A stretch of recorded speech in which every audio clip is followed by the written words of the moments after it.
Welcome to Tradespoon Live TV. My name is Vlad Karpel and I'm the founder of Tradespoon. And to my left, a good friend of mine, Joe Cusick from Trading Block. Joe, how are you doing today? I'm good, thanks, Vlad. Good. So let's start with our first segment, Wall Street Week Ahead. The theme in the market right now are earnings, earnings, and earnings. We see a strong dollar and the large cap stocks, Procter & Gamble, announced earnings, Pfizer announced earnings, and they missed their earnings to the downside. Same thing happened to the Microsoft. We see that the small cap stock have been outperforming the S&P 500, so we see that divergence. And elections in Greece is the theme from the last week. So Joe, what do you see in the Wall Street Week Ahead? You know what?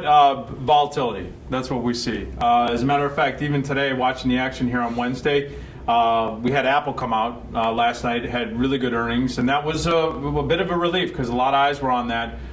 Basically, they did much better than what was expected. iPhone sales were off the charts. It was up $8 this morning. But you saw something very interesting. You saw the IV go from 91 back down to its normalization around 45. It just got crushed. And historically, you see that into these events, volatility gets crushed after the event. Apple, usually around 51%. For the other names that are coming up, Facebook, usually IV is going to get crushed around 54%. Amazon's coming out this week, usually gets crushed after the announcement at 49%. You see a pullback in implied volatility on those front month, those especially if they have weekly options. So right now the theme is volatility. For us, that's really great, and also having that information in front of you now helps you ascertain what types of strategies you want to start to deploy going into events like earnings.